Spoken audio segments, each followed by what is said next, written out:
Kalau aku sudah di Kristen, cuma bingung aja soalnya Edis TV tiap hari ada nongol untuk follow. Padahal sudah ku follow banyak banget Edis TV-nya. Oh, palsu semua itu, Asma. Jadi akun Edis TV yang asli di TikTok itu hanya ada 2, di YouTube hanya ada 1, tidak ada selain daripada itu. Jadi kalau ketemu Edis TV, kalau ketemu Edis TV di Instagram, di Facebook, dimanapun selain daripada di TikTok dan di YouTube, dipastikan Edis TV palsu. Oke. Di TikTok pun hanya ada 2, gitu. Tiap hari di selalu TikTok ada orang baru. Ya, hanya ada 2 akun Edis TV di TikTok itu. Iya, karena yang satunya aku pernah lihat Edisnya, ya bukan cuma foto. Ini lagi ada. Oke, begitu saya turunkan ya. Jangan. Jangan dulu. Aduh, sangat happy. Aduh, jangan dulu lah. Ini sangat lama aku inginkan loh. Iya, apalagi aku baru masih sangat belajar. Aku baru 2 tahun. 2 tahun jadi Kristen. Iya, dan aku sempat komen di itu loh yang setan ada setan di hidung ada setan. Dan aku dikejar-kejar lagi. Padahal aku sudah sembunyi jauh di sini di Papua. Oh, kamu komentar. Aku komentar dan itu ditanggapi banyak banget itu. Karena aku cuma tiba-tiba teringat, ternyata Edis tahu, iya memang itu, malah semua lubang ada setannya bilangnya. Iya. Oh, jadi kamu akhirnya kamu dipersekusi. Iya, bukan mengejek, cuma karena teringat di zaman aku itu dulu percaya gitu loh, tuh Muslim aku percaya. Coba pelan-pelan ini. Mungkin karena bahasa Indonesia Timur, kita yang barat-barat agak sedikit kurang ini ya. Coba gini, nama siapa? Asma? Asma, iya. Asma, oke. Sebentar ya, coba saya ngomong dulu ganti-gantian, biar kayaknya delay juga suara kita. Gini Asma, kamu tadinya Islam? Iya. Oke, lalu kamu membuat satu komentar atau postingan di media sosial tentang di hidung orang Islam ada setannya. Iya, aku komentar karena tiba-tiba lewat Edisnya nyanyi-nyanyi. Oh, lalu kamu dipersekusi gara-gara itu?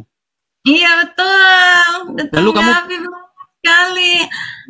Iya, aku bilang aku tidak ada maksud menjelekkan Muslim, tidak, cuma aku teringat saja karena aku pernah di fase itu gitu loh, percaya gitu loh. Di Muslim kan kita didoktrin toh kalau semua ada setannya, jadinya aku ada emoji tertawa karena ya bagus loh. Tapi gini, inilah teman-teman ya, kenapa sih kalau kita ngomong yang fakta di hidung orang Islam ada setan, kok orang Islam kok mempersekusi kita? Itu kan beneran.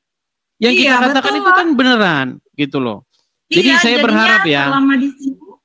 Jadi saya berharap kepada yang muslim-muslim, kenapa kalian itu mempersekusi kami ketika kami mengatakan sesuatu yang benar tentang agama Islam? Kan memang di lubang hidung orang Islam ada setannya, gimana? Itu bahkan sudah saya bikinkan sebuah lagu nih ya, coba ya. Kita dengar lagunya dulu ya nih. Ya, itu dia. Aku sangat tertarik, soalnya dulu aku sangat percaya gitu loh.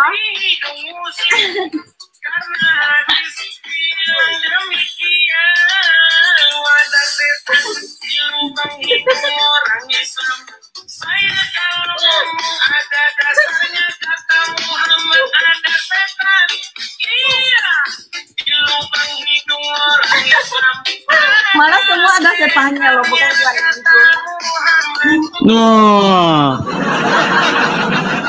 Jadi gara-gara komentar itu kamu dikena persekusi? Iya, dari keluarga lah. Ya Tuhan. Padahal yang kamu katakan benar ya. Benar. Ya itulah teman-teman ya. Ya yang sabarlah ya Asma ya. Berarti baru 2 tahun jadi orang Islam. Jadi orang Kristen baru 2 tahun ya. Masih harus belajar banyak, iya. Puji Tuhan. 2 tahun.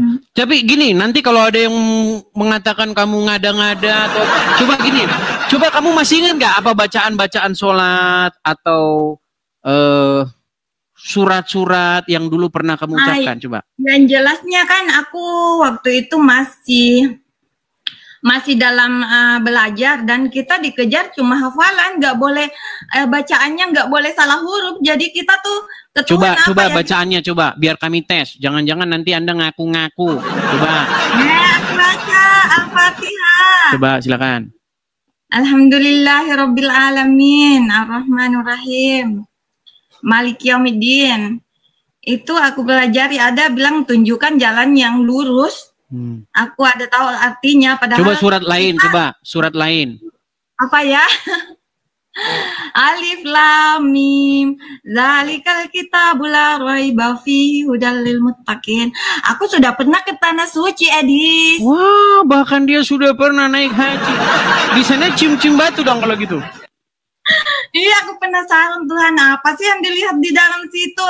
Tuhan, aku minta, katanya semua doa itu pasti dikabulkan. Jadi ada satu doaku yang ku pendam sudah lama karena dulu aku sakit. Aku itu minta diam-diam kalau aku ingin Tuhan, aku ingin mati di sini karena katanya surga. Kita kan hidup cari surga kan. Tapi kok aku melek kok belum mati juga, sedangkan besok sudah harus pulang.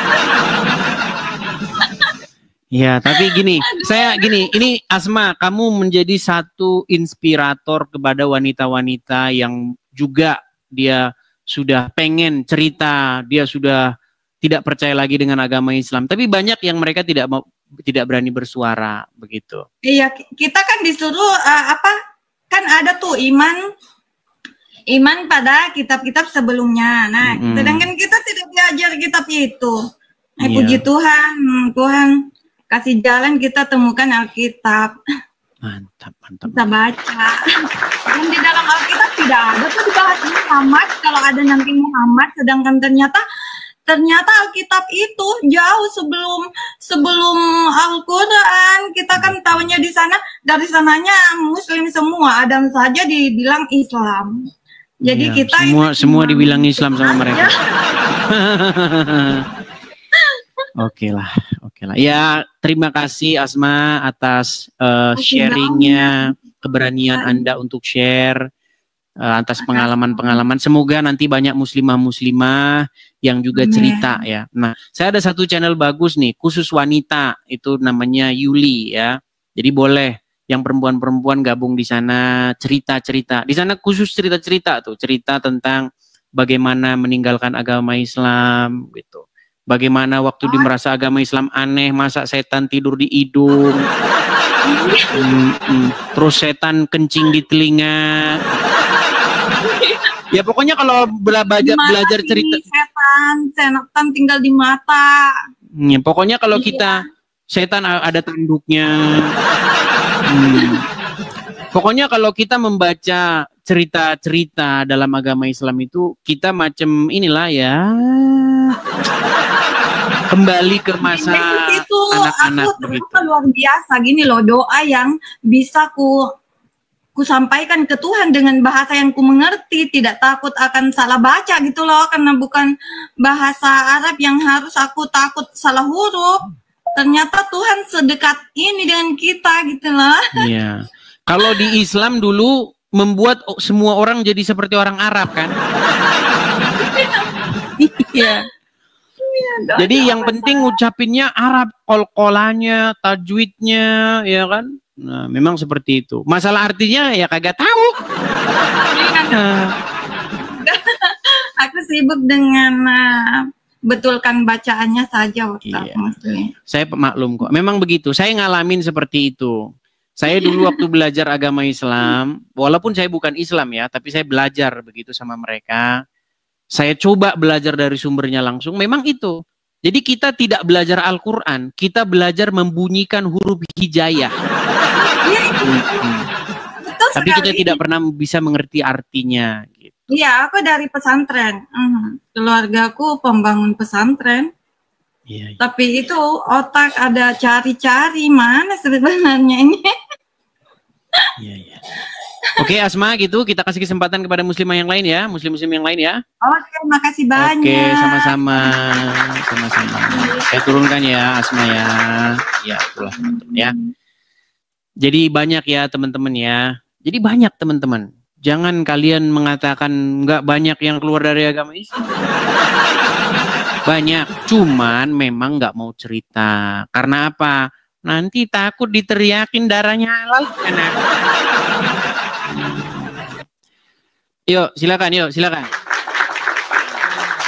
Saya pernah bilang begini teman-teman, seandainya undang-undang tentang kebebasan berpendapat dalam agama itu dihapuskan, pegang omongan saya, dalam 15 tahun tidak ada lagi orang Islam.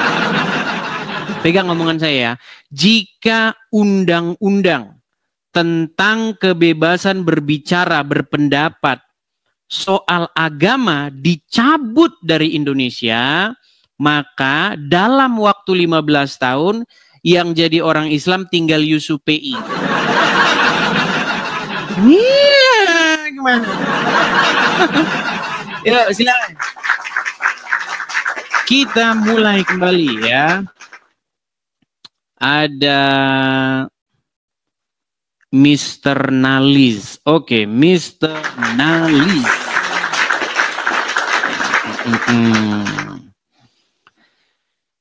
Oh, terpental lagi. Kita kasih naik ada Dilan. Ini agak besar nih Dilan nih followersnya nih. 124.000. Oh, terpental lagi. Banyak yang terpental nih. Makasih, thank you, makasih Pak Agus Ibrahim, makasih ya. Teman-teman yang memberikan support, saya ucapkan makasih. Oke, kita kasih naik ada teman-teman yang Kristen, sekali lagi teman-teman tolong tarik permintaan naik kalian ya. Kalau kalian Kristen, jangan kalian di kolom antrian teman-teman, penuh loh ya. KIPEN, oke, KIPEN. Ya, selamat siang. Terpental lagi. Ini kenapa sih teman-teman? Setiap saya naik kan terpental terus gimana? Yang mau nyuruh iklan. Baik, kita iklan lagi ya teman-teman. Sekali lagi teman-teman, sehubungan dengan banyaknya terpental, kita mungkin banyak muslim panik ya, mereka sudah ketakutan. Kita iklan dulu ya teman-teman. Sekali lagi, teman-teman sekalian, kita ada program untuk pendirian rumah apologet teman-teman. Jadi saya berharap teman-teman, kan kita itu YouTube kita itu nggak ada iklannya teman-teman. Jadi justru konten-konten saya itu diambil oleh orang, kemudian di-upload oleh orang, mereka dapat iklan dari situ. Nah, saya, sang empunya dari konten, itu tidak pernah mendapatkan iklan.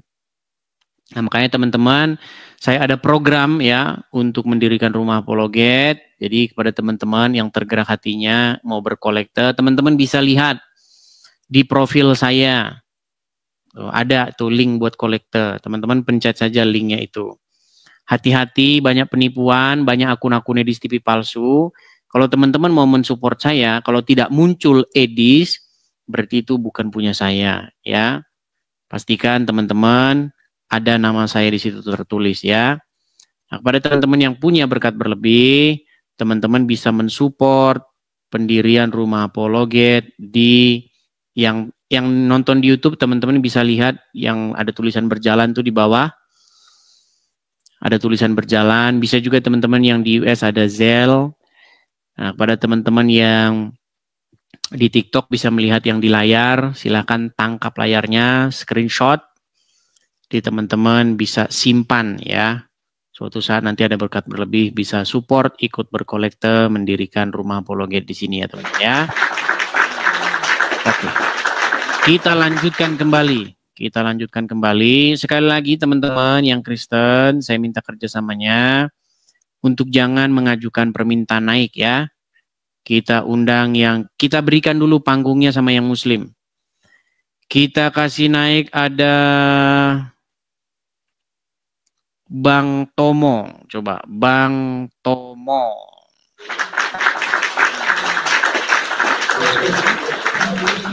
Ya, selamat siang Bang Tomo. Halo Bang Tomo. Halo Bang. Ya, Muslim Bang. Bekas pengikut Muslim Bang. Pengikut Muslim, coba nyalakan kamera dulu. Kita pastikan di sini nggak boleh ngaku-ngaku. Siap. Nyalakan kamera. Terus kami tes dulu. Bener nggak mantan Muslim? Ngaku-ngaku aja nanti. Yuk, silakan. Siap Bang. Nyalakan kamera. Ayo, yang mantan-mantan Muslim sudah waktunya kalian bersuara. Ayo, jangan takut, bersuara saja. Bang? Saya bantu dari sini. Ah ya, sudah. Bang, Anda mengaku mantan Muslim. Coba bacakan dulu Al-Fatihah kalau Anda mantan Muslim. Al-Fatihah. Auzubillahi minasyaitonirrajim. Bismillahirrahmanirrahim. Gitu kan? Ya, terus. Alhamdulillahirabbil alamin arrahmanirrahim maliki yaumiddin iyyaka na'budu wa iyyaka nasta'in ihdinas siratal mustaqim. Terus siratal ladzina terus an'amta 'alaihim ghairil maghdubi alaihim waladdallin. Sah. Ya, coba Bang Tomo cerita dulu Bang, boleh nggak Abang cerita Bang, gimana ceritanya Abang meninggalkan Muhammad? Ya, jadi tahunya itu dari setiap hari kita sholat. Setiap hari disuruh baca surat Al-Fatihah kan Bang? Masa tiap hari disuruh baca ituan, akhirnya ditulis di Az-Zukhruf ayat 56, jalan yang lurus, ya Nabi Isa. Wow, mantap nih ya. Jadi tiap hari orang Islam minta tunjukkanlah kami jalan yang lurus. Tunjukkanlah kami jalan yang lurus. Ternyata Isa adalah jalan yang lurus, betul? Iya. Iya, tuh. Jadi udah. Masa tiap hari saya nyasar terus. Dikasih tahu di situ masa kasar gini Bang. Bang Edis, arah mau ke Tanah Abang laut mana? Laut situ. Tapi besok nanya lagi. Nanya lagi terus. Besok nanya lagi. Nanya terus. Pinter dia nih mikirnya ya. Gitu Bang. Jadi memang ya teman-teman, banyak orang-orang Islam itu sudah banyak juga yang mulai mikir, apalagi di zaman era internet sekarang. Kalau zaman dulu kan nggak ada yang bisa bicara lewat media sosial ya Bang ya. Sekarang kan udah bisa ngomong gitu. Bener. Jadi percayalah teman-teman, kekuatan kata-kata itu impactnya ke otak, pikiran-pikiran, apalagi yang open minded ya, yang pikirannya terbuka, nggak kolot gitu, itu sangat kuat loh impactnya itu begitu. Sama ini Bang, sorry saya potong Bang. Dulu ketika saya masih ikut sana, saya takut dengan kematian. Karena kan yang dipikir saya sama sekali, saya nggak bisa belajar Al-Quran. Dari kecil saya sholat, sembahyang, ngaji, apa segala macem. Saya cuma alif batasa doang. Karena pemikiran saya ketika saya meninggal, saya bakal ditanya, man robuka apa segala macem. Takutnya nggak bisa bahasa Arab ya kan? Iya, karena begini. Karena memang kalau kalian pergi ke toko-toko buku Islam, ada satu buku di situ judulnya adalah Kunci Jawaban Atas Pertanyaan-Pertanyaan Kubur. Nah, masalahnya malaikatnya pakai bahasa Arab. Jadi memang kalau dipikir-pikir, memang jatuh pada satu kesimpulan, Islam ini tiada lain adalah bentuk Arabisasi umat manusia. Gitu. Dan satu lagi Bang, kalau menurut saya Bang ya, walaupun mereka kita doktrin gimana segala macam, kalau Tuhan Yesus tidak memilih kita, itu tetap nggak bakalan bisa. Ya. Ini pemikiran saya ya. Pemikiran saya, Bang. Jadi ketika kita melakukan tugas kita masing-masing lah, kita menyampaikan masalah hatinya tergerak itu urusan Tuhan. Iya, benar. Kita harus sampaikan kebenaran, Bang. Oke lah, Bang Tomo. Itu saja, Bang Tomo ya. Sehat selalu, Bang. Oke, makasih Bang Tomo. Saya turunkan ya, Bang ya. Oke, dadah, saya turunkan. Ya, teman-teman ya, sudah mulai banyak yang ini. Semoga banyak orang terus-menerus bersuara ya. Ya, kalian bersuara loh, bersuara. Walaupun saya sarankan bahasanya jangan terlalu vulgar bahasanya. Kalian kan tahu nanti mereka tukang ngamuk. Karena mereka itu bisanya begitu. Mereka kalau ngomong di dalam salib ada jin kafir. Haleluya. Nah, kalau mereka ngejek itu mereka seneng. Seneng banget kalau mereka ngejek. Tapi kalau dijawab, kejang mereka kalau dijawab. Makanya saya sudah bilang teman-teman, yang membuat Islam masih bertahan, yang membuat Islam masih ada walaupun dari dalam sudah banyak yang nggak percaya, itu adalah adanya undang-undang penistaan agama. Undang-undang penistaan agama itu adalah alat yang digunakan pemerintah atau pihak penguasa dari zaman Muhammad sana. Caranya bagaimana biar Islam itu tetap ada? Caranya harus dibikin payung untuk melindunginya. Makanya kalau kalian punya pemikiran, punya pendapat, ya, tidak akan bisa keluar. Kenapa? Karena ketika kalian keluarkan, ditangkap polisi. Itulah yang membuat Islam masih ada sampai sekarang. Pernah ada satu kejadian itu di Lombok, ya, ada sekelompok orang pemuda-pemudi Muslim ini, Muslim.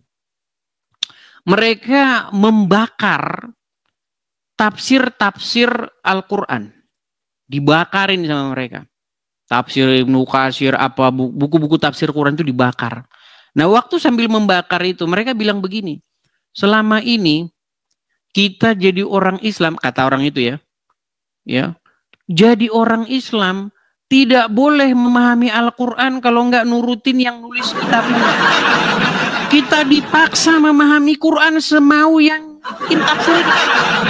Harus semau dia. Kalau kita punya pemahaman kita sendiri, kita nggak boleh. Akhirnya dibakar. Besoknya dijemput Polres Lombok. Itu saya bilang. Bayangin teman-teman, begitu banyaknya orang-orang Islam, mereka yang punya pemikiran, mereka punya pemahaman, tetapi pemahaman mereka itu tidak bisa mereka ungkapkan.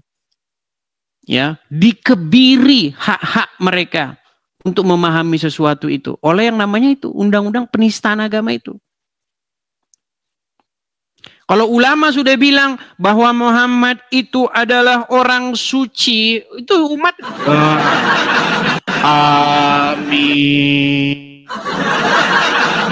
Padahal kalau kamu baca Al-Quran, Muhammad itu orang berdosa. Iya, Muhammad itu menurut Al-Quran orang berdosa.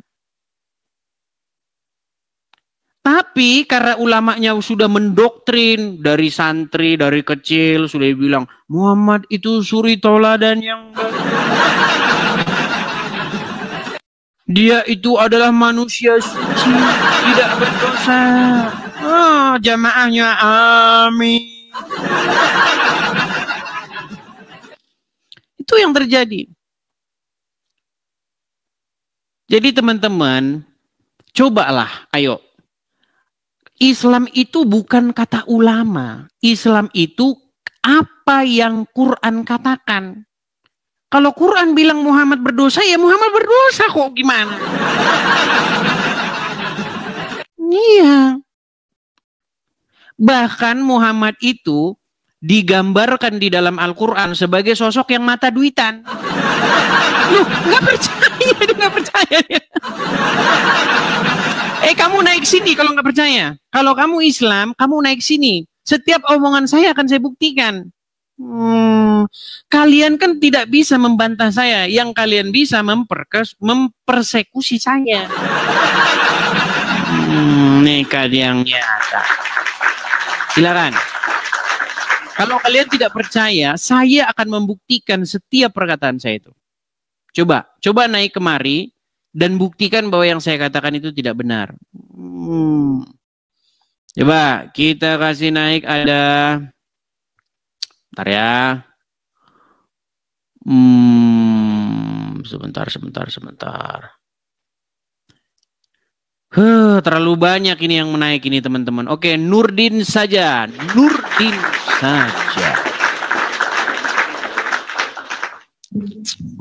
Nanti saya marah-marah nih sama Nurdin. Ya, Nurdin, silakan nyalakan kamera, Pak Nurdin.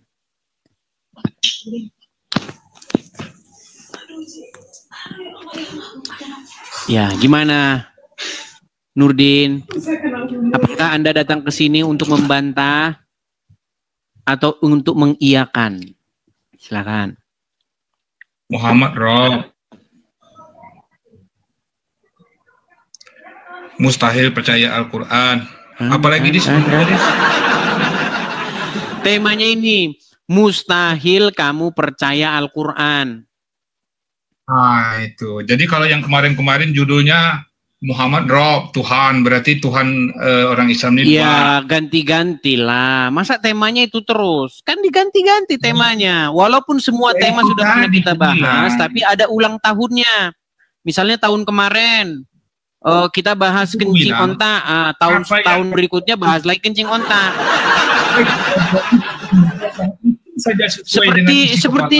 Seperti jalur pendidikan. Kan ada yang kelas 1 SMP, kelas 2 SMP, kelas 3 SMP, terus yang lulus, ada murid baru lagi datang ya, kita ulang lagi temanya. Itu ada yang kau bikin, kau alihkan. Apa yang mau kau bahas, Nurdin, saja. Kekusutan isi kepalamu, itu saja yang ingin kau buat, tidak pernah berhenti, tidak pernah bertobat kau, Dis. Kusutnya di mana? Ketika saya katakan mustahil kamu percaya Quran. Tidak pernah berubah dari dulu, seperti itu saja isi kepalamu. Nurdin, kemarin ada yang ngirim video kamu berkata, kamu akui Yusuf PI itu salah, bener nggak? Ketika kamu di channelnya Majid. Aduh, Mak. Nah, kan pura-pura bohong lagi, kan pura-pura. Kamu waktu itu di channelnya Majid bilang sama Majid, aku akui bahwa Yusuf PI memiliki kesalahan ketika dia mengatakan bahwa kata Rob itu bahasa Ibrani. Nah, Dis. Betul tidak? Setiap kali saya masuk ke Komalmu mengatakan, coba cuci, Dis. Cuci cara pemikiranmu, waras kau berpikir. Gini aja, coba itu benar nggak? Kamu bilang begitu benar atau salah? Jangan pleset-plesetkan. Ya sudah, apa yang kau bilang? Iya, jangan kau plesetkan. Dari dulu memang seperti ini si batok kepalamu. Kau mempertuhankan manusia. Apa yang kau bilang waktu itu sama Majid? Masalah Yusuf PI yang berdebat dengan saya. Apa, Dis? Yang ku minta kau cuci cara kau tidur di bawah sana. Udah kau tidur di bawah sana. Kau aja kemarin sudah mengakui kok. Ada videomu bilang sama Majid itu, saya akui bahwa Yusuf PI membuat kesalahan. Mana Anda ini nekat yang nyata.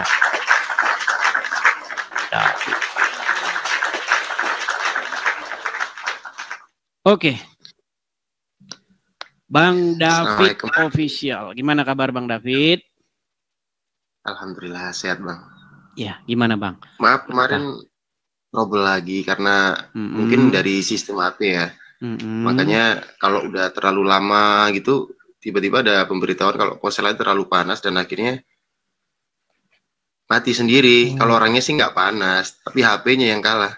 Oke. Iya Bang, gimana Bang? Gimana tadi kelanjutannya dari yang kemarin itu? Apa yang mau Anda sampaikan? Silakan. Mungkin aku lebih senang ini sih, kayak mustahil kalau kamu percaya dengan Al-Quran itu. Yang dimaksud di belakang Bang Edis itu, Itu maksudnya kayak penjelasan untuk Bang Edi sendiri, pengetahuannya seperti apa? Ya, jadi begini Bang. Ketika kita mempelajari Al-Quran, ternyata apa yang dikatakan Al-Quran itu tidak akan mungkin bisa dipercaya oleh orang Islam. Dan bukan hanya orang Islam saja, setiap yang membaca Al-Quran itu tidak akan mungkin percaya kepada isinya. Saya kasih contoh nih Bang, saya kasih contoh. Siap. Kalau saya pergi ke sebuah toko buku, oke? Kemudian ketika saya ada di toko buku itu, saya melihat sebuah buku yang mengatakan atau yang mengklaim bahwa buku itu menjelaskan segala sesuatu. Saya ulangi lagi Bang ya, ini ada buku nih. Buku ini mengklaim, buku ini menjelaskan segala sesuatu. Lalu Anda buka, coba, saya pengen bikin bakso yang paling enak. Apa? Ternyata nggak ada dikasih tahu bikin bakso yang paling enak. Berarti menurut Anda, buku itu bohong nggak? Bisa jadi seperti itu. Itu tergantung karena tidak sesuai dengan yang diklaim kan? Benar.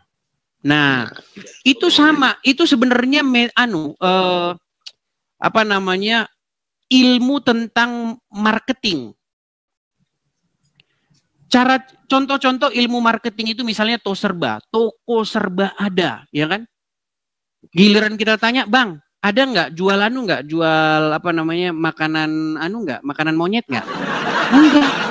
Katanya toko serba, tapi nggak ada gimana? Bang, jual bensin?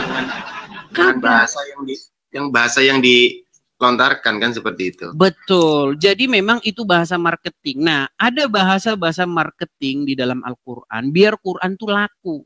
Lalu Quran membuat klaim bohong dengan kata-kata bahwa kitab itu menjelaskan apapun, menjelaskan segala sesuatu. Bang, coba. Abang sunat kan? Muslim sunat kan? Sunat. Coba tanya sama Al-Quran. Wahai Al-Quran, apa fungsi dari sunat? Nggak bakal tahu Quran itu apa. Makanya dari situ Bang, makanya umat Muslim akan berkata, kami beriman kepada Quran, kami beriman Quran menjelaskan segala sesuatu. Tapi itu bohong. Iya, memang iya sih Bang. Yang saya rasakan dulu tuh baru pertama mungkin dikenalkan dengan iman yang seperti itu tuh memang yang kita rasakan tuh hanya yang penting sholat, yang penting gerakan, yang penting tahu, tapi tidak melakukan apa yang benar-benar yang di dalam isinya itu gitu. Yeah. Itu yang saya rasakan sekarang gitu. Oke, jadi intinya Anda sudah merasakan sendirilah ya bahwa Islam itu hanya ritualisme belaka yang sebenarnya tidak ada yang hampa gitu, betul nggak? Benar. Memang dari awal memang dari awal perjalanan ya mungkin sebelum dikenalkan dengan benar-benar gimana sih isi Al-Quran yang sebenarnya itu seperti apa dan bagaimana sih untuk menanggapi bagaimana benar-benar berjalan di dalam isi Al-Quran itu gitu loh.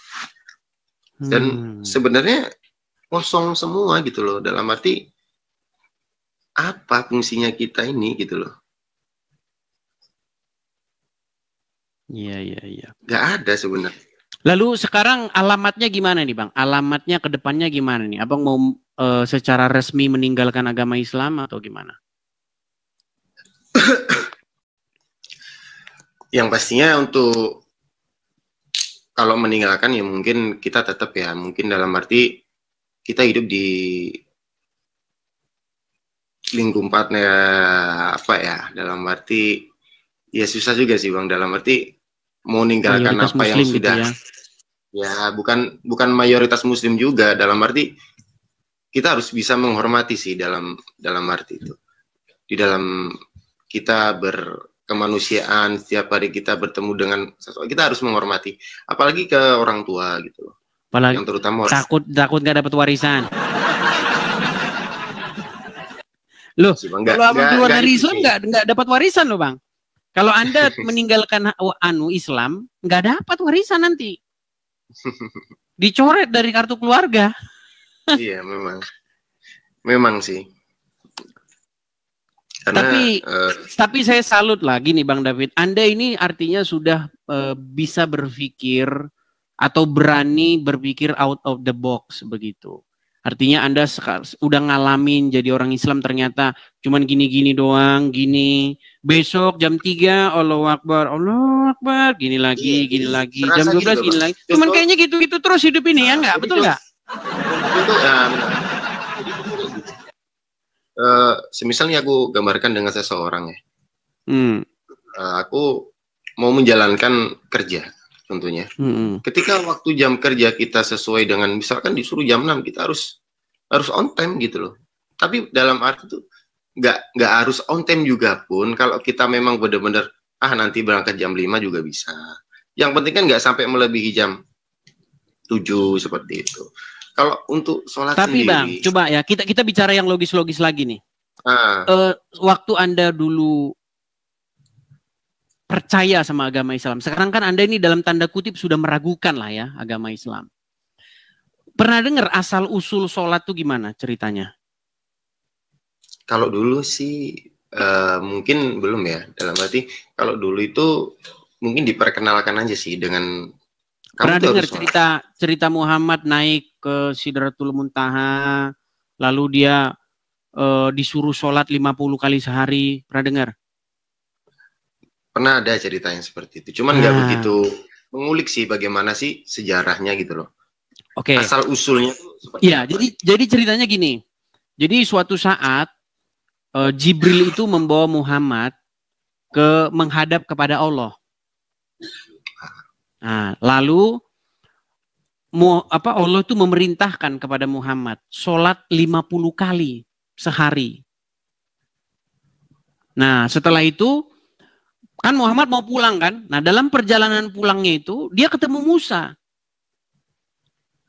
Nah, lalu Musa tanya, kamu disuruh sholat berapa kali? 50 kali sehari. Nggak kuat kamu, balik lagi katanya. Balik lagi dia. Ya Allah, terlalu berat. Ditawarlah jadi 45, balik lagi. Ketemu lagi sama Musa. Berat, balik lagi. Jadi Muhammad di pingpong kayak Jadi Allah sama Musa main pingpong ya, Muhammad jadi bolanya kan. Nah, tapi yang mau jadi, ini kita bicara logis ya. Memang kalau setiap orang yang punya nalar, pasti mereka tidak akan menganggap cerita itu sungguhan. Gitu. Tapi banyak orang Islam yang karena memang ya nggak pakai otaknya ya percaya aja gitu. Gini, coba kita bernalar. Manusia pasti perlu tidur, bener nggak? Pasti. Oke, ya. Kita bikin dalam 24 jam manusia itu tidurnya 8 jam. Saya ambil kalkulator dulu ya. Nih, biar kita selidiki dulu cerita-cerita yang memang ya lucu-lucu dalam agama Islam. Satu hari itu 24 jam, oke? Nah, kita kurangi Bang, untuk tidur itu rata-rata orang manusia tidur 8 jam ya. Maksimal. Kebanyakan ya, 8 jam. Oke, 16. Jadi tinggal 16. Manusia perlu kerja nggak? Pasti. Manusia perlu kerja. Kira-kira jam kerja berapa rata-rata sehari? 8 jam. 8 jam. Kurangi lagi 8 jam. Sisa 8 jam. Itu kita anggap aja manusia itu nggak ngurusin anak. Nggak ngurusin pakaian, ya kan? Nggak, pokoknya anggap aja dia bos pokoknya. Ini orang udah bos ini. Kira-kira waktu Allah nyuruh manusia sholat 50 kali sehari, kira-kira yang nggak waras itu yang bikin cerita apa Allah? Coba. Yang bikin cerita pasti. Makanya cerita ini itu hanya dipercayai oleh orang-orang yang memang menggadaikan akalnya di tukang loak. Memang ketika saya ngomong gini memang keras Bang. Memang saya ngomong ini keras banget omongan saya ini. Tapi percayalah teman-teman, saya itu memberikan kepada kalian tuh sebuah nalar logika berpikir yang sehat gitu loh. Apa Allah bercanda waktu suruh sholat 50 kali sehari? Dia itu tukang bercanda apa bagaimana? jadi gini sih, yang pernah ada pembicaraan ya mungkin ya, ini dari segi perjalanan gitu. Pernah ada yang berkata tuh seperti ini, apa sih maknanya sholat dan artinya sholat yang sesungguhnya itu apa? Saya memang harus benar-benar tahu kan gitu loh. Dan di situ ada yang bilang sholat itu maknanya tuh ingat, kalau bahasa Jawanya tuh eling, tahu, harus sadar. Eling eling kuembien bakul sego kucing. Ya, silakan. Jadi seperti itu. Kalau kita kebanyakan kita sholat itu harus menunggu dipanggil dulu baru sholat. Sedangkan kalau saya baca Al-Quran, Bang, yang dimaksud dengan sholat, sesungguhnya sholat itu mencegah perbuatan mungkar. Iya, memang. Kalau tapi yang terjadi di tengah-tengah umat Muslim, sholat itu gini. Yang umat Muslim sendiri nggak tahu itu apa. Kenapa begini? Kenapa tangannya diginiin? Itu umat Muslim nggak ada yang tahu. Selain ngarang bebas, mereka nggak tahu. Ya memang sih ya, dalam arti memang gerakan itu nggak bisa untuk menentukan kita menuju kemana gitu. Tapi memang di segi perjalanan itu yang saya ambil dari sisi makna sholat itu tadi, ingat, ketika kita selalu ingat di setiap kemanapun kita pergi, itu pasti kita akan mengurangi apa yang kata Bang Edis tadi di mencegah perbuatan mungkar. Mencegah perbuatan. Iya. Ketika kita hanya menunggu dipanggil hanya 5 waktu, selebihnya kita akan melakukan hal-hal yang iya itu loh. Iya, jadi makanya saya bilang gini, Bang. Makanya saya bilang begini, memang yang terjadi kepada umat ini sekarang adalah umat Islam, mereka itu tidak percaya Al-Quran. Mereka itu percaya kepada omongan ulama terhadap Al-Quran. Bang, menyambung cerita tadi ya. Menurut Al-Quran, di dalam surat Al-Ma'arij dan juga di dalam surat-surat yang lain ya, malaikat Jibril itu naik menghadap Allah itu dalam sehari, tapi kadarnya itu 50.000 tahun. Jadi kalau Jibril naik menghadap Allah itu sehari dia, tapi 50.000 tahun di bumi. Lebih lama di bumi daripada di sana. Makanya kalau memang Muhammad naik di bawah Jibril menghadap kepada Allah ke Sidratul Muntaha, harusnya sampai sekarang Muhammad belum balik. Apalagi cerita-cerita Muhammad di pingpong kan. Dari begini, terus balik lagi 45, ditawar lagi 40, balik lagi. Terus dia di pingpong dia. Akhirnya sampailah kepada angka 5. Nah, setelah angka 5, Muhammad balik lagi. Ketemu lagi sama Musa. Musa ngomong, balik lagi, Mat. Balik lagi, nggak kuat umatmu. Terus Muhammad ngomong gimana? Saya udah malu mau balik lagi ke sana, mau nawar lagi. Sebenarnya angka 5 itu didapatkan dari tawaran. Terus umat Islam bilang, sholat 5 waktu ada di Quran. Dari mana? Sholat 5 waktu itu ceritanya dari tawar-menawar itu, bukan dari dalam Quran.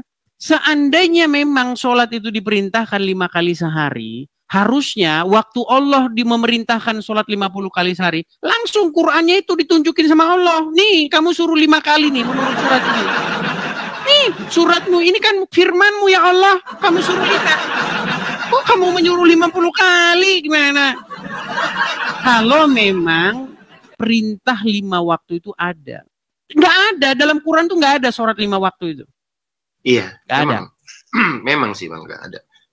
Yang ada itu malah kita disuruh berfirman dan bertakwa kepada yang satu. Makanya kan di dalam Al-Quran itu yang saya ambil tuh di surat Al-Ikhlas itu tadi. Qul huwallahu ahad. Qul katakan, Muhammad katakan bahwa Allah itu satu. Maksudnya memang iya segala sesuatu. Kalau satu saya juga satu, Bang. Nah, iya memang. Saya juga satu. Benar. Jadi banyak orang tidak memahami apa maksudnya satu itu. Sebenarnya gini Bang, iman-iman yang ada dalam Islam itu sebenarnya diambil dari Bible. Ada satu hukum yang terutama di dalam Bible itu. Itu pernah ditanya oleh seorang ahli Taurat kepada Tuhan Yesus. Tauhid. Ahli Taurat atau orang-orang Farisi itu bertanya. Dia bilang begini, "Guru, hukum apakah yang terutama?" Apa kata Yesus? Yesus mengutip ulangan itu dalam kitab Taurat. Shema Yisrael, dengarlah wahai orang Israel. Adonai, Tuhan itu Allah kita, Tuhan itu Esa. Kasihilah Tuhan Allahmu dengan segenap hatimu, dengan segenap kekuatanmu, dengan segenap akal budimu. Dan kasihilah sesamamu manusia. Itu hukum yang terutama. Dan hukum yang kedua yang terpenting itu kasih sesamamu manusia seperti dirimu sendiri. Pada kedua hukum itulah segala hukum itu bergantung. Nah, di situ kan ada kata-kata Esa. Nah, Esa itu apa artinya? Esa itu bukan satu telur. Atau satu gelas atau satu. Esa itu maksudnya itu satu-satunya. Tidak ada yang seperti dia, itu maksudnya. Benar. Saya satu kan? Ya satu, tapi banyak yang seperti saya ada masalahnya. Contoh Bang David seperti saya, ya kan? Hidungnya ada satu, matanya dua. Artinya ada yang mirip dengan saya.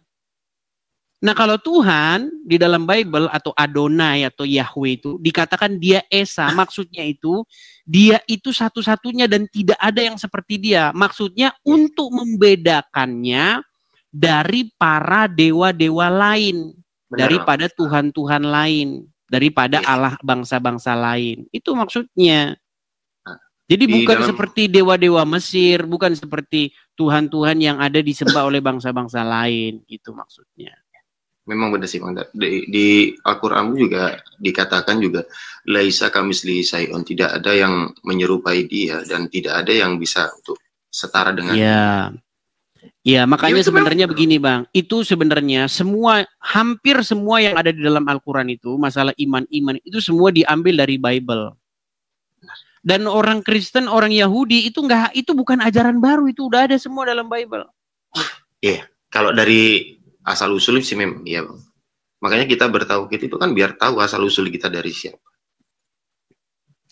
Sorry tadi yang nelpon. Jadi gini, jadi di dalam Bible ya, Bapa di surga atau Adonai itu, Yahweh atau Yehovah itu sudah menyatakan keberadaannya, menyatakan dirinya bersama-sama umat manusia, hadir dia di tengah-tengah umat manusia dengan perantaraan firman-Nya yang menjadi manusia, yaitu Yesus. Makanya Yesus itu disebut sebagai anaknya yang tunggal. Nah, anaknya yang tunggal di sini Bang, bukan berarti seperti pemahaman orang Islam. Siapa bidannya, siapa istrinya, bukan gitu. Anak itu berbicara soal hubungan. Ada bapak, ada anak. Artinya ada hubungan yang khusus, spesial gitu loh. Antara anak dengan bapak. Gitu loh, karena anak itu mengejewantahkan bapak. Gitu loh. Nah, makanya bagaimana Tuhan yang Esa itu, bagaimana Tuhan yang menyertai manusia itu hadir di tengah-tengah umat manusia. Bagaimana dia menyembuhkan orang, bagaimana dia membangkitkan orang mati, melenyapkan air mata dari mata orang-orang dengan perantaraan anaknya yang tunggal, yaitu Yesus Kristus. Begitu. Nah, makanya Yesus itu disebut sebagai Immanuel atau Tuhan yang beserta manusia, beserta kita, Immanuel, Allah yang beserta kita. Bukan berarti Yesus itu Bapa di surga, enggak. Doa kepada Bapa di surga. Jadi tetap kalau menurut Bang Edis, kalau Yesus sendiri itu sama enggak seperti kita ini, manusia? Ada bedanya. Kalau kita berbuat dosa. Kalau Yesus tidak berbuat dosa, Yesus itu adalah sampel manusia yang sejati. supaya kita itu semua harus mirip sama dia. Jadi kalau menurut Bible, ini menurut Bible, kita bicara dogma ya Bang ya. Ini kalau udah bicara dogma kan kita nggak bisa membuktikan, karena itu dogmatika. Gini, menurut Bible, manusia itu diciptakan menurut gambar dari sang penciptanya. Makanya Adam itu, dia dibentuk sesuai dengan gambarnya atau rupanya Tuhan. Jadi sifat-sifat Tuhan, karakter Tuhan itu ada di dalam diri Adam itu pada mulanya. Siap. Tetapi Adam tuh jatuh dalam dosa. Iya, memang. Makanya dia mati. Iya. Begitu mati dan nggak hidup lagi, artinya jadi kembali menjadi debu, begitu. Nah, karena Adam yang pertama itu gagal, lalu ada Adam yang kedua. Yesus tuh disebut sebagai Adam yang kedua. Okay. Nah, sebenarnya Bible itu ingin supaya manusia itu mirip kayak Yesus, supaya masuk kepada hidup yang kekal, supaya hidup selama-lamanya. Bagaimana menjadi manusia yang sempurna, bagaimana menjadi gambar Allah yang sejati, contohlah Yesus. Jadi Yesus itu berusaha mengambil pekerjaan untuk menciptakan manusia baru. Yang sesuai kembali ke fitrahnya gitulah kalau bahasa Islamnya itu. Untuk memulihkan kembali manusia itu kepada fitrahnya dahulu kala sebagai gambar dari Allah. Pengejawantahan dari Tuhan begitu loh. Kalau untuk bahasa fitrah sendiri, kalau menurut Bang Yedis tuh di zamannya kayak Yesus tuh sama sekarang sama untuk fitrah bagi manusia. Ya harusnya seperti Yesus. Hidup seperti Yesus hidup gitu loh. Mengasihi sesama manusia, tidak berbuat jahat, tidak melakukan dosa, hidup kudus begitu, tidak bercela. Tetapi kan nggak ada manusia yang sanggup. Nah, makanya orang Kristen itu karena menerima Yesus sebagai juru selamat, Tuhan dan juru selamatnya, makanya tidak diperhitungkan kesalahannya. Tidak dipandang dosa-dosanya, tetapi ditutupi oleh Yesus begitu loh. Jadi Yesus itu karena melalui satu orang yaitu Adam yang pertama, jadi semua manusia telah berbuat dosa, dan karena Adam yang kedua yaitu Yesus, maka semua manusia itu tidak diperhitungkan lagi pelanggarannya. Jadi pelanggaran datang oleh satu orang yaitu Adam yang pertama, tetapi pembenaran atau kebenaran atau penyelamatan datang oleh Adam yang kedua yaitu Yesus. Kalau bahasa sekarang kan reinkarnasinya gitu ya. Seperti itu, Bang. Reinkarnasi bukan reinkarnasinya Adam, enggak. Beda. Yesus bukan seperti Adam, enggak, beda. Jadi beda sifatnya tapi untuk perwujudannya tetap kan. Dalam arti maksudnya gitu kan. Dalam pengertian daging, ya, daging dan tulang sama seperti kita. Makanya Yesus tuh sungguh-sungguh manusia, dia. Sungguh-sungguh manusia dan juga Tuhan juga di saat yang sama. Gitu. Jadi, cuman banyak orang tidak mengerti Tuhan itu apa gitu. Iya. Ya makanya itu Bang. Gitu. Kalau yang dimaksud Tuhan itu seperti apa sih? Maksudnya Tuhan, intinya begini Bang, biar kita nggak terlalu berat juga bahasan kita. Intinya begini. Kalau Anda selama ini masih menjadikan Muhammad sebagai pemimpin, masih menjadikan Muhammad sebagai suri toladan, masih mengikuti Muhammad, itu Anda pasti akan melangkah ya di jalan yang gelap. Kenapa saya katakan melangkah di jalan yang gelap? Karena Muhammad yang Anda ikuti, Muhammad yang Anda jadikan pemimpin itu sendiri, dia tidak menuju kepada hidup yang kekal itu. Muhammad sendiri dia takluk kepada maut. Itu tanda bahwa dia bukan orang benar. Tetapi Yesus tidak takluk kepada maut. Makanya Yesus itu mengalahkan maut. Dia bangkit dari antara kematian itu, membuktikan bahwa apa yang dikatakannya, apa yang diajarkannya itu dapat kita pegang gitu loh. Jadi ketika Yesus ngomong tentang dunia-dunia kosmik, ketika Yesus ngomong tentang hal-hal yang metafisik, itu bisa kita percaya. Karena dia sendiri bangkit. Kebangkitan orang mati itu kan hal-hal yang kosmik dan ajaib. Coba Bang, kalau kita bicara secara logis, ada nggak orang mati hidup lagi? Nggak bisa. Iya, kalau gitu secara jasad nggak bisa. Nggak bakal bisa. Itu hanya hal-hal yang metafisik, hal-hal yang supranatural, betul nggak? Iya, benar juga. Nah, ketika Yesus berbicara hal-hal yang supranatural, itu bisa kita pegang. Tapi kalau Muhammad cerita hal-hal supranatural, ya gimana bisa kita pegang? Orang dianya sendiri aja di kuburan gimana? Jadi cerita Muhammad tentang di dalam kubur nanti ditanya man robuka, itu semua nggak bisa diverifikasi, gitu loh. Karena dia sendiri itu ada di alam maut. Iya sih. Gitu. Tapi kalau menurut Bang Edi sendiri dari sejarah kenabian dan kerasulan itu sendiri, untuk segi perjalanan itu apakah kita itu harus bisa sama seperti mereka gitu loh? Sama seperti maksudnya? Yes, kayak cerita contoh kenabian lah, dalam arti kerasulan. Kayak Yesus juga kan termasuk kalau dikatakan ya buat orang Islam tuh Isa, Nabi juga. Iya, Yesus di dalam Bible itu juga Nabi. Yesus juga Rasul. Cuman banyak orang Kristen memberitakan Yesus yang ilahi, tapi lupa memberitakan Yesus yang manusiawi. Padahal Injil itu ada 4. Injil Matius, Markus, Lukas itu bicara mengenai Yesus yang manusiawi. 3 kali itu. Kalau bicara Yesus yang ilahi itu dalam Injil yang terakhir, Injil Yohanes. Nah, banyak orang Kristen memberitakan Yesus yang ilahi sama orang Islam. Padahal Yesus yang manusiawi dulu seharusnya yang diberitakan kepada orang Islam. Iya, benar. Kenapa bisa 3 kali itu? Karena yang pemberitahuan tentang Yesus yang menjadi manusia, firman yang menjadi manusia itu sangat penting. Begitu. Jadi kalau saya lihat dari segi bahasa sih, apa bedanya dalam beragama itu ya?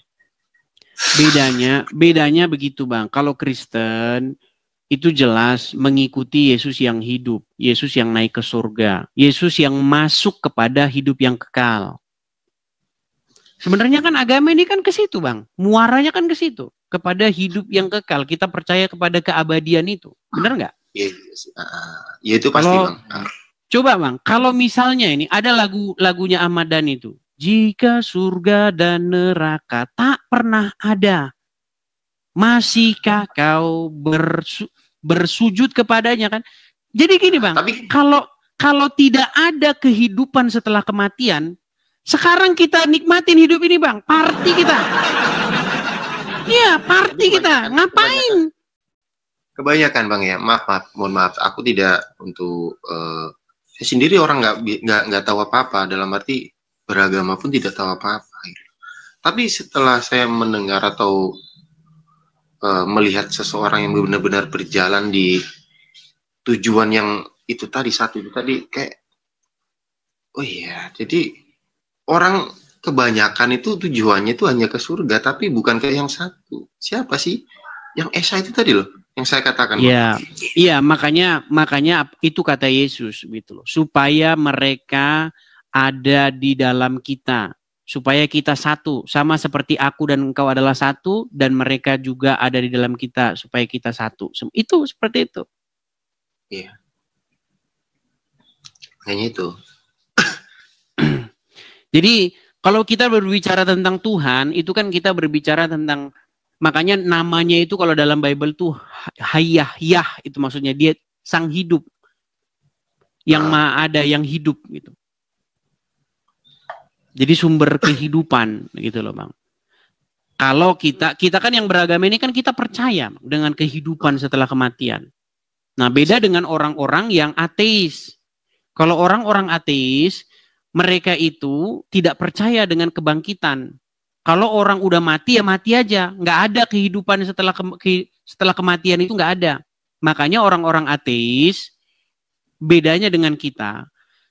Hidup ini ibarat kata kita berjalan di suatu terowongan panjang. Ya kan? Nah, bedanya kalau kita yang percaya dengan kebangkitan, kita punya harapan di ujung jalan sana. Nah, kalau orang ateis enggak. Kalau orang ateis percaya bahwa hidup ini ya begitu aja gitu. Ya begitu aja, mati ya udah kayak ayam, mati sudah jadi debu udah gitu. Enggak ada kehidupan itu, setelah kematian omong kosong. Kalau kata orang-orang ateis gitu. Ya memang sih dalam jalanan sehubungan itu kan, sebentar Bang, sedikit nih. Ya, sehubungan ada contohnya. Ini ada contohnya nih. Contohnya yaitu Yesus yang sudah bangkit dari kematian itu. Nah, terus sekarang kan orang pada ngomong, itu kan omong kosong, itu dongeng-dongeng.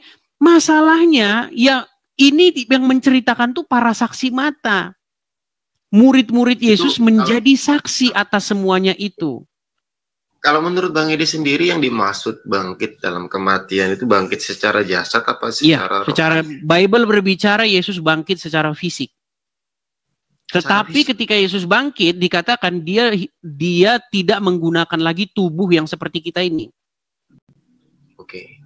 Nah, namanya tubuh kebangkitan. Nah, itu juga masih satu yang debatable di dalam kekristenan. Apa itu tubuh kebangkitan? Karena ya kita hidup 2025 kita nggak megang kan. Tapi dalam Bible, kalau kita baca Bible, tubuh kebangkitan itu dia itu tidak memerlukan makanan untuk hidup. Ya nggak tahu lah kita jenisnya. Abang pernah lihat hologram? Pernah lihat hologram nggak? Hologram itu kan seperti duit gitu Bang? Koin gitu kan? Bukan. Hologram itu kayak macam orang begitu, tapi Anda pegang gini ya nggak kena. Oh. Saya pernah main ke satu tempat di kalau Anda klik itu namanya. Kalau Anda klik di ini namanya Sphere, namanya Sphere. Oke. Sphere itu di daerah Las Vegas di Amerika Serikat ya. Itu saya pernah lihat itu hologram itu. Jadi dia benar-benar manusia begitu. Tapi kita pegang gini nggak nempel dia seperti kalau kita bahasa kita arwah begitu. Tapi ya itu kan teknologi. Ya kita nggak tahu seperti apa, kita nggak tahu. Tapi yang saya maksudkan begini. Kebangkitan Yesus itu diberitakan oleh murid-murid, diberitakan oleh para saksi mata. Mereka sampai menggebu-gebu memberitakan itu. Bahkan mereka rela mati memberitakan itu. Bahkan di dalam Bible dicatat memang pemberitaan Injil itu adalah seperti kebodohan bagi orang-orang yang akan binasa. Oke. Gitu. Nah, sekarang apa alasan kita mau percaya kan gitu? Kan makanya kan saksi mata, berbicara tentang saksi mata. Bagaimana Yesus disalibkan, lalu menampakkan diri, bangkit dan menampakkan diri kepada murid-murid. Dia menampakkan diri kepada muridnya si A, si B, si C, si D, si D, dan seterusnya. Ada juga muridnya yang tidak percaya, menganggap itu semua omong kosong. Yesus menampakkan diri kepadanya. Coba cucukkanlah tanganmu dan jarimu, katanya kan? Kalau menurut Bang Edi sendiri nih ya, dalam kalau di cerita di dalam Al-Quran itu kebanyakan kan yang diperintahkan itu kebanyakan kan Muhammad di situ kan? Nggak ada Bang. Yang paling banyak diceritakan Al-Quran itu Musa. Musa? Iya, Muhammad tuh cuma disebut 4 kali Bang dalam Quran.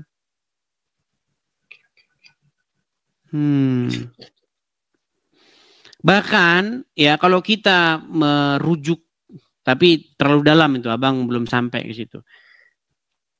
Jadi kuat dugaan ya, ada seorang peneliti, ya sebenarnya ini bukan kajian baru dalam dunia sarjana ya, sarjana Islam.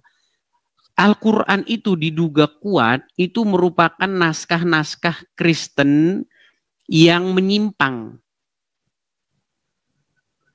dari ajaran Kristen. Jadi Quran itu sebenarnya berasal dari kata keryana. Itu dari bahasa Aram.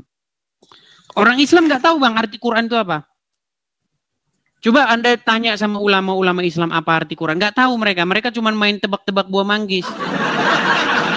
Ya, satu bilang Quran itu artinya qiraah, bacaan. Satu bilang artinya mengumpulkan. Satu bilang artinya Quran itu udah dari sono namanya Quran. Banyak itu pendapat-pendapat itu.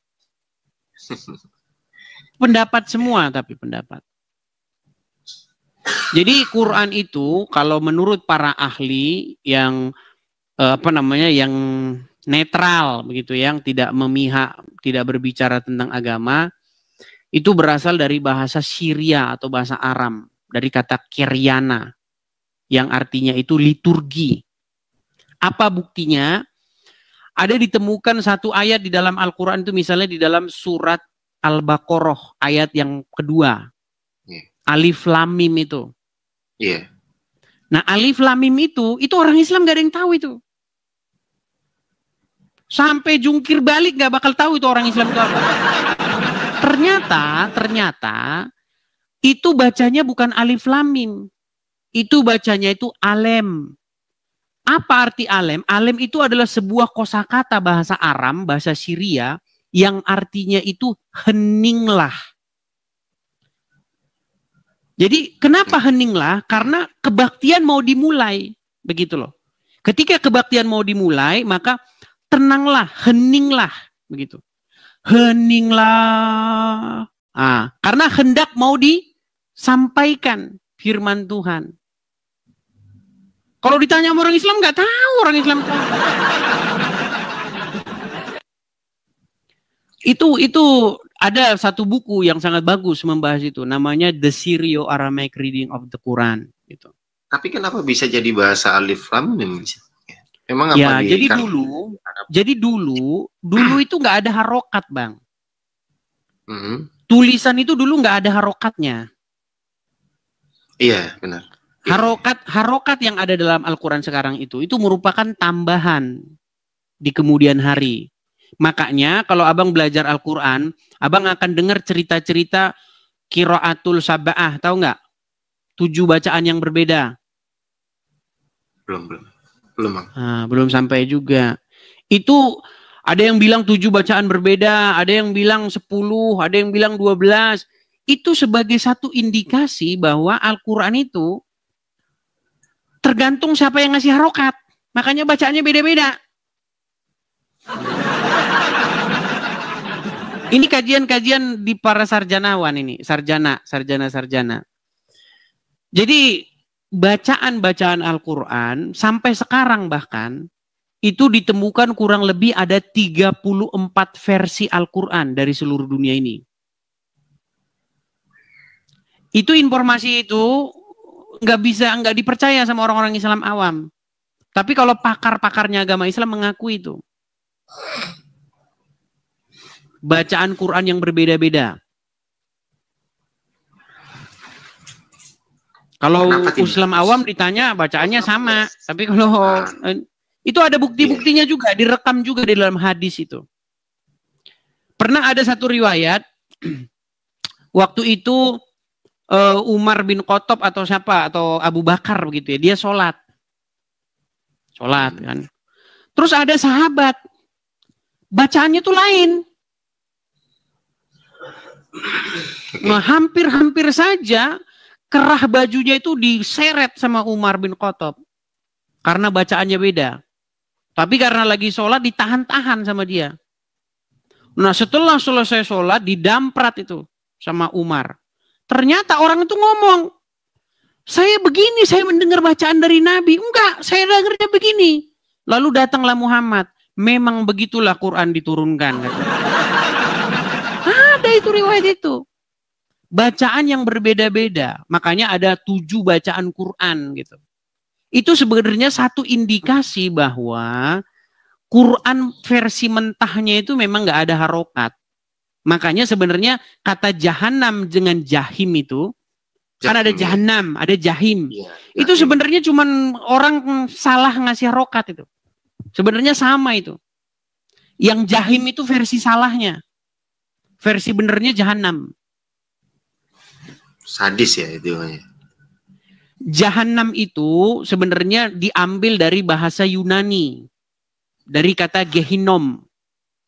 Sebenarnya bahasa Yunani juga ngambil dari bahasa Ibrani. Jadi ada satu lembah. Lembah itu bahasa Ibraninya itu lembah bahasa Ibraninya itu gay. Nah, Gei Ben Hinom dalam bahasa Ibraninya. Ini kita bicara teknis akademis ya. Kalau kayak begini nanti kalian nggak nyampe ini. Dulu di Israel ada satu tempat penyembahan dewa atau penyembahan Molok. Nama Tuhannya atau nama dewanya itu Molok. Nah, Molok ini, cara mereka menyembah Molok ini, mereka itu membakar anak-anak manusia di hadapan dewa Molok ini. Nah, ketika orang Israel datang, bangsa itu kan dimusnahkan sama orang Israel yang tinggal di tanah orang Kanaan itu. Karena Tuhan melihat kekejian yang sangat luar biasa dilakukan oleh bangsa-bangsa itu.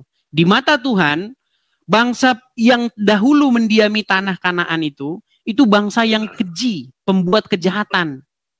Nah, sama Tuhan dimusnahkan dengan tangan orang Israel. Nah, ketika orang Israel masuk, lalu orang Israel itu menajiskan tempat itu. Maksudnya ingin membuat tempat itu menjadi tempat yang najis. Nah, dibikinlah itu jadi tempat bakar sampah, bakar mayat, bakar bangkai. Nah, dijadiin itu. Nah, tempat itu punya seorang yang namanya Hinom. Yang punya kebun itu atau tanah itu namanya Hinom. Makanya dinamakan lembah anaknya Hinom. Geh Ben Hinom bahasa Ibraninya. Lalu itu diserap ke dalam bahasa Yunani jadi Gehinom. Nah, dicolong sama Al-Quran jadi Jahanam. Kalau orang Islam cerita ngedongeng. Kalau orang Islam ngedongeng. Jahanam itu ada 7 tahapan.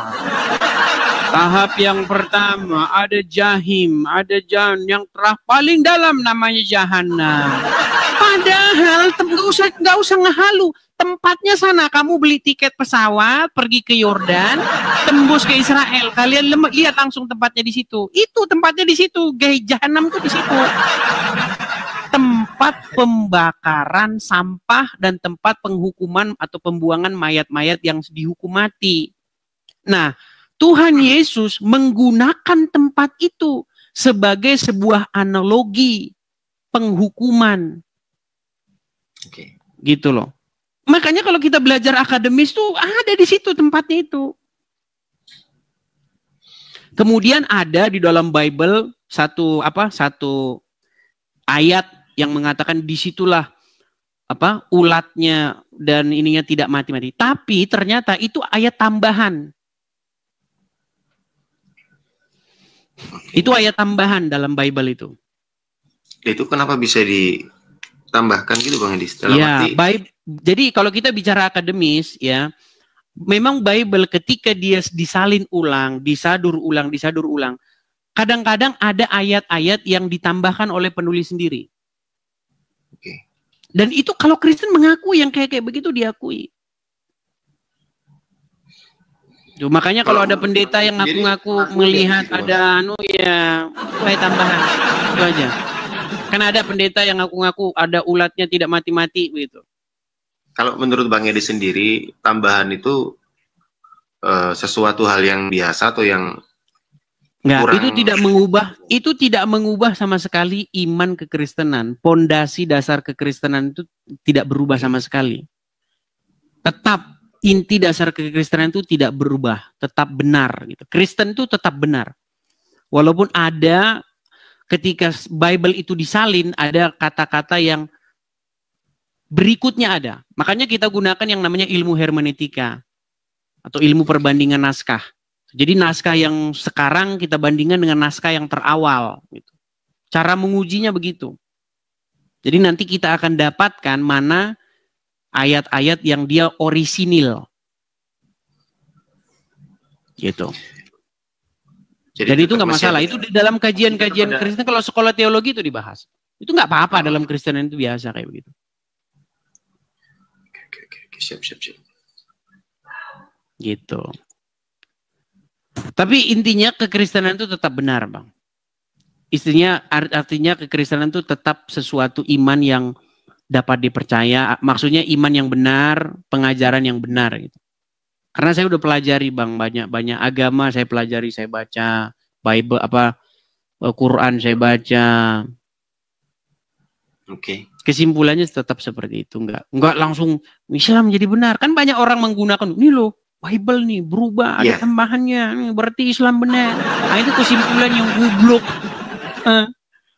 Gitu. Ya memang kita harus bisa memahami semua, dalam arti nggak hanya Al-Quran, semua kita harus bisa pahami. Dari segi pahami itu kita bisa tahu gitu loh, perjalanan yang sesungguhnya itu seperti apa sih, asal usulnya. Iya, makanya kita itu gini Bang, artinya gini, kalau kita sungguh-sungguh mau menghabiskan waktu kita, mendedikasikan diri kita mempelajari sesuatu, kita akan dapat jawaban. Sesuai apa yang tertulis di dalam Bible, firman Tuhan berkata, barang siapa yang mencari, dia akan mendapatkan. Barang siapa yang mengetuk, pintu akan dibukakan. Carilah aku, maka kamu akan menemukan aku. Gitu. Benar, bahasa kejarlah daku, temukanlah aku, jika kau sudah temukanku. Barang siapa yang menanyakan aku dengan sungguh-sungguh. Seperti itu Bang. Siap. Ya sama Bang, sampai sekarang juga sama, saya juga seperti itu. Setiap orang juga ada perjalanan kerohaniannya kan. Ya benar Bang Idris. Iya.